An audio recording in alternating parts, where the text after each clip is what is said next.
Assalamualaikum warahmatullahi wabarakatuh. Nama saya Yuharotunisa dari semester 4 kelas B Universitas Ma'arif Simulatif Sidoarjo. Saya akan menjelaskan tentang analisa protein yang menggunakan metode gel dengan sampel nutrijel, yang berarti sampel ini telah bubuk ya, dengan prinsip pengukuran protein didasarkan dengan pengukuran kadar nitrogen pada dalam sampel tersebut. Memerlukan faktor konversi yang mengubah persen nitrogen tersebut menjadi protein. Faktor konversi ini juga berbeda-beda pada setiap sampel. Yang analisa ini tuh memiliki 3 tahap, yaitu destruksi, destilasi, dan juga dekasi. Yang pertama ini proses pengacilan ya, proses penghalusan. Tapi karena ini sudah bubuk, jadi gak perlu dihaluskan. Jadi tinggal menimbang 1 gram sampel, sendirikan. Kemudian ditimbanglah K2SO4 sebanyak 7 gram, K2SO4 sebanyak 7 gram. Kemudian juga menimbang CuSO4 sebanyak 0,8 gram. Nah, kedua reagen ini itu bertujuan untuk mempercepat reaksinya. Nah, sampel K2SO4 dan juga CuSO4 ini dimasukkan, tiga-tiganya ini dimasukkan ke dalam labu kejal, kemudian ditambahkan dengan H2SO4 12 mili. H2SO4 12 mili, kemudian dipanaskan. Nah, dipanaskan ini terjadi proses destruksi, yaitu protein itu mengalami peruraian menjadi unsur-unsur seperti C, H, dan O, dan juga terpisah dari proteinnya menjadi 2 kali NH4SO4. Nah, pada tahap akhir ini berubah warna dari warna hitam pekat akan menjadi warna biru.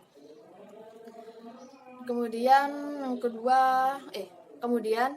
didinginkan. Setelah didinginkan itu ditambahkan 50 mili Aquades dan juga 50 mili NaOH 40%. Setelah itu dihomogenkan ya, kemudian dilakukan tahap destilasi.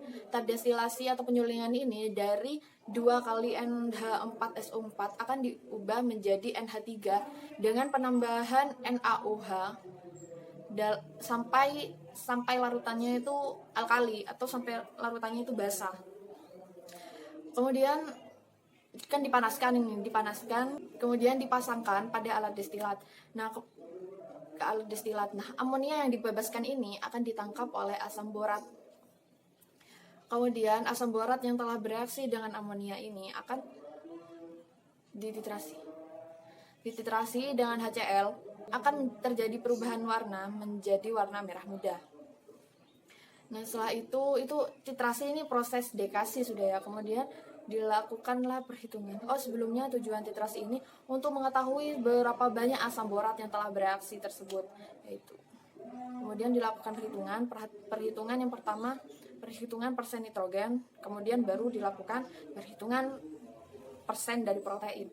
Perhitungan nitrogen yaitu mili HCl sampel dikurangi mili HCl blanko. Sebelumnya juga dilakukan blanko ya.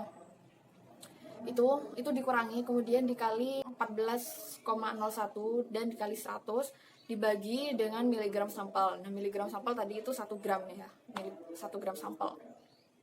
Kemudian itu dihitung, ditemukan, dicari persen dari protein sama dengan ya persen hasil dari persen nitrogen tadi dikalikan dengan faktor konversi. Ya.